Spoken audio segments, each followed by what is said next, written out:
त्या अंधाऱ्या रात्री एक पडकी इमारत गडद काळ्या रंगात उभी असलेली त्याला दिसली. तिथे रात्र होती, तिथे भीती होती, तिथे धोका होता. मनीषचे डोळे त्या भग्न इमारतीवर खिळले. हे काय भूतांचे घर? आज जाऊन बघूयात. कोणी राहते तरी काय, की नुसत्या अफवा पसरवल्या आहेत? मनीष स्वतःशीच बोलला आणि तो वाट काढत दूरवर उभ्या असणाऱ्या इमारतीकडे चालू लागला. सभोवताली बघायचे झाले तर नुसते अंधार होते. आजवर मनीष कधी असा एकटा पडला नव्हता. त्याने आपल्या बॅगेतून टेम्परेचर मीटर काढले. सोबत नाईट विजन कॅमेरा चालूच होता. त्या ओसाड पडलेल्या बिल्डिंगमध्ये तो एकटाच कोणाला तरी शोधत होता. अचानक कोपऱ्यातील तापमानात बदल झाला आणि त्याचे हृदय धडाडले. विजेरीचा प्रकाश तिथपर्यंत जात होता, पण मध्ये खांब असल्या कारणाने त्याला तिथे नीटसे दिसत नव्हते. समोर काहीतरी आहे आणि त्याला तो आपल्या कॅमेऱ्यात टिपण्यात आतुर होता. अलगद पुढे सरकल्यावर तो हादरला. एक काळी आकृती आपले पाय आखडून बसली होती. फक्त काळा धूर तिच्यातून निघत होता. मनीष घाबरला जरूर होता, पण त्याला असल्या गोष्टींची सवय होती. तो थोडा पुढे सरकला आणि पाहतो तो ती आकृती तिथे नव्हतीच, परंतु टेम्परेचर मीटर बदल मात्र दाखवत होते. तेथील तापमान खोलीतील तापमानापेक्षा जास्त होते. तो तसाच मागे फिरला आणि जागीच खिळून राहिला. एक वेदनेची कळ त्याच्या काळजात पसरली. एक काळी आकृती अगदी त्याच्या तोंडासमोर उभी होती. वारा आता पूर्वीपेक्षा अधिक पटीने जास्त वाहत होता. एक वेगळ्याच प्रकारचे आवाज खोलीत गुंजले होते. ती आकृती समोरून नाहीशी झाली होती, पण मनीष मात्र आता खूप घाबरला होता. तो तिथून पळ काढणार. तोच दूरवर त्याला असंख्य काळ्या आकृत्या दिसल्या. सर्व काही क्षणात घडत होते आणि क्षणात जणू तिथे काहीच नाही असे मनीषला वाटत होते. अचानक एक किंकाळी त्याच्या कानात घुमली आणि मनीष तिथून पळत सुटला. तो बिल्डिंगवरील दुसऱ्या मजल्यावर होता. त्याने मागे वळून पाहिले आणि तो जोरात पळण्याचा प्रयत्न करू लागला. त्याच्या मागे कोणीतरी धावत येत होते आणि वेळोवेळी ते विचित्र ओरडत होते. शेवटी बंगल्याच्या पडलेल्या अवशेषातून वाट काढत मनीष बाहेर पडला. तो त्या जागेपासून खूप दूर आला. मनीष व्यवसायाने एक यूट्यूबर आहे. तो आणि त्याचे मित्र खऱ्याखुऱ्या भूताला शोधण्याचा आणि त्यांना कॅमेऱ्यात कैद करण्याचा प्रयत्न करत असतात. मनीष आज एकटाच धाडस करून मुंबईतल्या एका नामांकित पडक्या इमारतीत शिरला होता. ही इमारत भूतांचे घर म्हणून प्रसिद्ध आहे. इमारतीविषयी सांगितले जाते की मालकाच्या निष्काळजीपणामुळे इमारतीचा एक भाग ढासळला आणि त्याखाली कित्येक कामगार मजदूर चिरडून मरण पावले. ती इमारत 3ऱ्या मजल्यापर्यंत बनता राहिली. सांगितले जाते की तिथे मृत्यू पावलेले कामगार तिथे काम चालू देत नाहीत आणि तेव्हापासून ती इमारत पडीक पडली आहे. तिथे दिवसाही लोक जाण्यास घाबरतात. मनीष तिथून सही सलामत बाहेर पडला व आपल्या कारमध्ये येऊन बसला. अद्यापही तो धापा टाकीत होता. त्याने बॅग मागे टाकली आणि एक श्वास आत ओढत कार स्टार्ट केली. तो थेट आपल्या छोट्याशा ऑफिसमध्ये शिरला. त्याने कॅमेरा कम्प्युटरशी जोडला आणि रेकॉर्डिंग चेक करू लागला. कोपऱ्यातील आकृती ठीकठाक होती, पण बऱ्याच ठिकाणची रेकॉर्डिंग अस्पष्ट होती. बरेच प्रयत्न केल्यावर त्याला तो काळ्या आकृतींचा घोळका स्पष्ट करता आला. बऱ्याच दिवसांनी हाताला काहीतरी चांगले लागले होते म्हणून तो खुश झाला होता. त्याने मोबाईल हातात घेतला व रेश्माला फोन लावला. बराच वेळ गेल्यावर तिथून थकलेल्या व भरलेल्या गळ्यात आवाज आला. हॅलो, काय काम आहे तुझे? इतक्या रात्री मला झोपू देशील काय? रेश्मा, आज मी फारच खुश आहे. बघ हे कॅमेऱ्यात काय रेकॉर्ड झाले आहे. थांब, तुला आत्ताच पाठवतो. मनीष म्हणाला. आधीच झोप मोड केलीस आणि आणखी काहीतरी वरून फेकतोस काय? झोपू दे मला. अगं फक्त एकदा बघ तर. हे कसं काय केलंस? कोणत्या ॲपने एडिट केलेस? This is real. लोक पाहतील तर डोक्याला हात लावतील. हो नक्कीच. रेश्माचा कॉल कट झाला. मनीषही घरी परतला होता. जवळपास अर्धी रात्र झाली होती. दरवाजा आतून लॉक होता. पण काहीच वेळात उघडला गेला. तू जागीच आहेस का अजून? झोपली नाहीस काय? मनीष थोडा रागात म्हणाला. एक कोवळा आवाज त्याच्या कानी आला. चाचू हळू बोला, नाहीतर बाबा उठतील. तू माझ्या मागे येणं कधी सोडशील? चाचू, तुला क्षणभरही एकटे सोडावेसे वाटत नाही मला. किती थकला आहात ना? होय परी, मी फ्रेश होऊन येतो. आवाज नको, एकदम हळू. तू जेवलीस काय? नाही, मला भूक लागत नाही. मनीष जेवू लागला. खाता खाता त्याला ठचका लागला आणि तो खोकू लागला. ती लहानगी लगेच धावली व त्याची पाठ चोळू लागली. पाणी घे पाणी, ती म्हणाली. मनीष एक वेळ तिच्या चेहऱ्याकडे पाहतच राहिला. समोरच भिंतीवर लटकलेला, तिच्या समोरच उभ्या असलेल्या मुलीचा फोटो आणि त्या फोटोला घातलेला हार. नकळत मनीषच्या डोळ्यातून अश्रू गळले. दुसरा अनुभव. Ghost doctor. पहाडीवर एक पडके पडलेले घर होते. तेथील रहिवाशांचे सांगणे होते की हे घर अनेक वर्षांपासून असेच पडके पडलेले आहे. त्या घराविषयी अनेक अफवाही पसरल्या होत्या.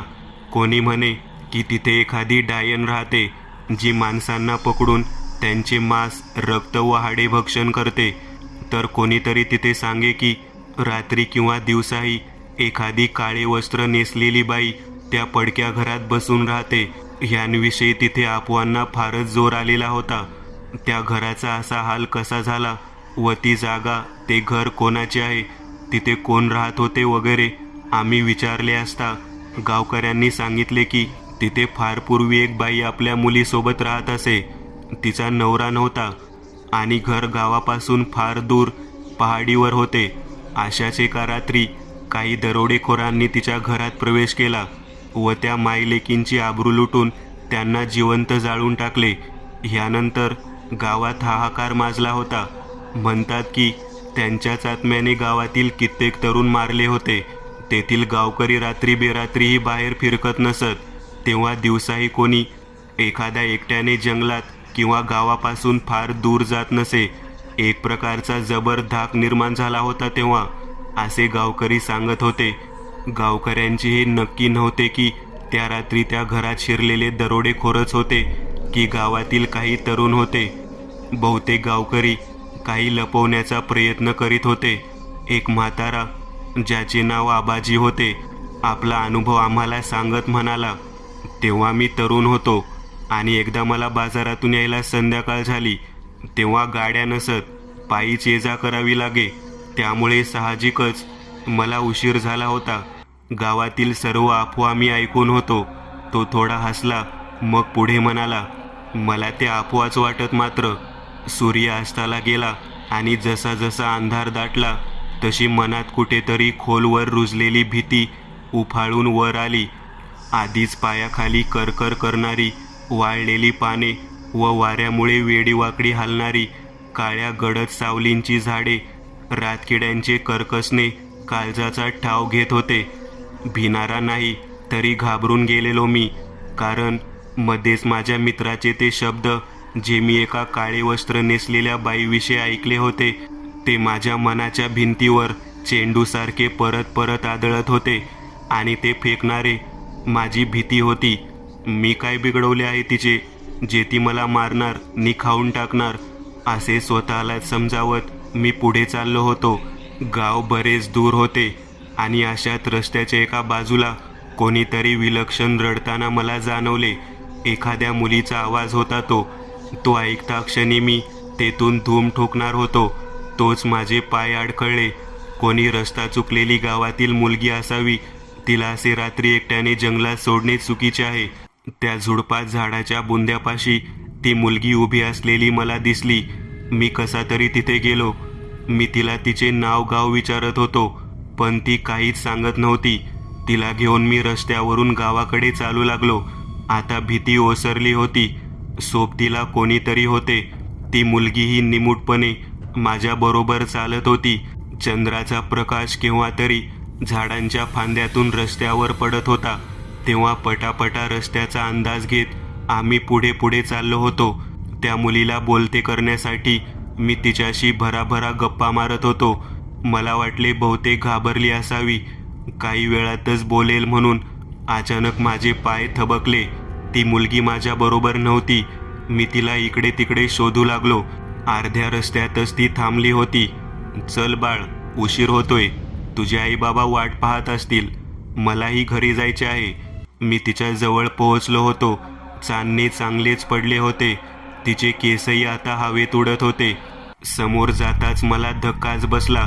एक जळलेली मुलगी माझ्या समोर उभी होती. तिच्या चेहऱ्यावर कसलेच हावभाव नव्हते. ती दीनपणे माझ्याकडे पाहत होती. आता तिचे डोळेही स्पष्ट दिसत होते, अगदी पांढरे फटक. भूत, भूत. मी ओरडलो आणि पळू लागलो. पळणार कुठे? समोरच ती काळे वस्त्र परिधान केलेली बाई वाटेच्या मधोमध बसली होती. तिची ही अवस्था जळालेलीच होती, पण ती फारच भयंकर होती. तिचे दात बाहेर पडलेले होते, तर डोळे लाल भडक आणि डोक्यावर एकही केस नव्हता.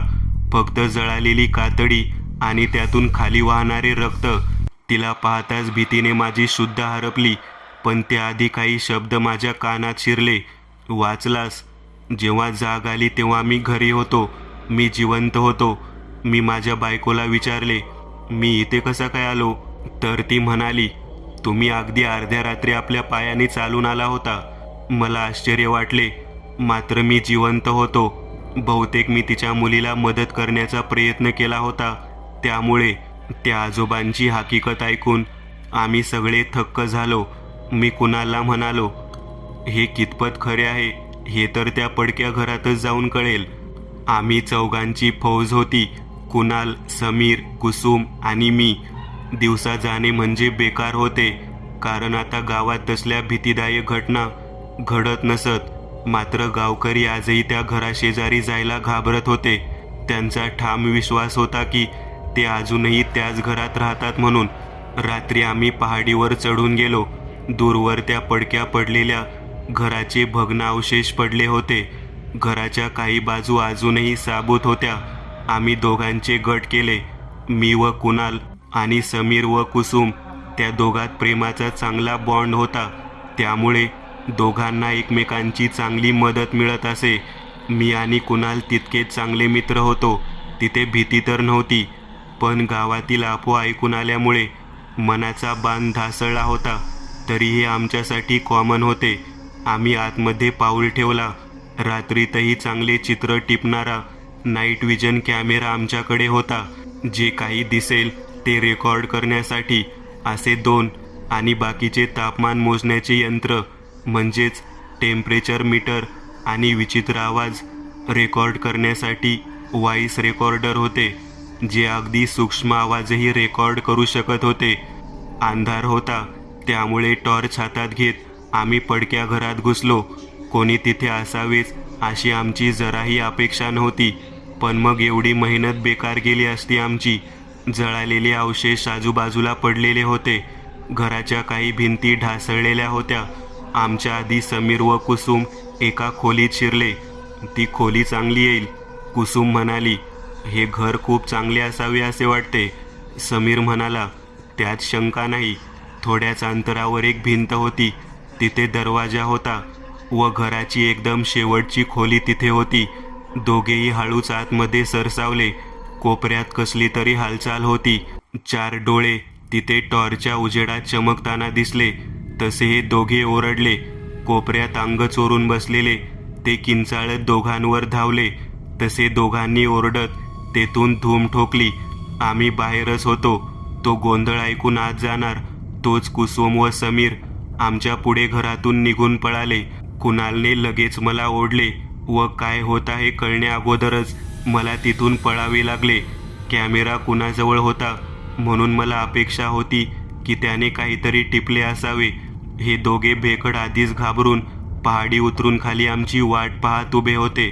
तिघांना तर आपला जीव वाचला म्हणून त्यांना समाधान होते, मात्र माझे थकून हाल झाले होते. काय झाले तुम्हाला असे ओरडत पळायला? भेकड कुठले? मी विचारले. तिथे ते दोघे होते, कोपऱ्यात बसले होते. आमच्यावर धावले. समीर एका दमात म्हणाला, कॅमेऱ्यात टिपले काय? मी विचारले. होय. मग दाखव. तेवढ्या टेकडीवर मला 2 आकृत्या दिसल्या. तिचे लाल डोळे माझ्यावर रोखले होते, तर एक लहान आकृतीही बरोबर उभी होती. त्या लहान आकृतीचे पांढरट डोळे चमकत होते. आमच्यापासून काहीच अंतरावर उंचावर त्या उभ्या होत्या. आता मात्र मी स्थिर नव्हतो. माझे पाय सुसाट वेगाने गावाकडे पळाले. मला घाबरलेले पाहताच त्या तिघांना हिंमत कुठून असेल, त्यांनीही मागे पुढे न पाहता माझ्या मागे धाव घेतली. त्यांनी काय पाहिले होते ते मला ठाऊक नव्हते व मी काय पाहिले होते ते त्यांना ठाऊक नव्हते. मित्रांनो, आज पुरतं एवढंच. तुम्हाला जर काही गोष्ट आवडली असेल तर नक्की लाईक करा. तुमच्यापैकी बरेचसे जण व्हिडिओ लाईक न करताच पळून जातात, पण हा जर व्हिडिओ तुम्ही लाईक केला तर मला जरा बरं वाटेल आणि असेच भारी भारी व्हिडिओ बनवायची माझ्यात एनर्जी येईल. त्यामुळे नक्की लाईक करा आणि अजूनही कोणी या चॅनलला सबस्क्राईब केलेलं नसाल तर लगेच सबस्क्राईब करून टाका आणि बाजूची घंटी ती मात्र दाबायला विसरू नका. देवाची घंटी आहे ती. चला तर मग पुन्हा भेटूया अशीच एक आगळी वेगळी गोष्ट घेऊन पुढच्या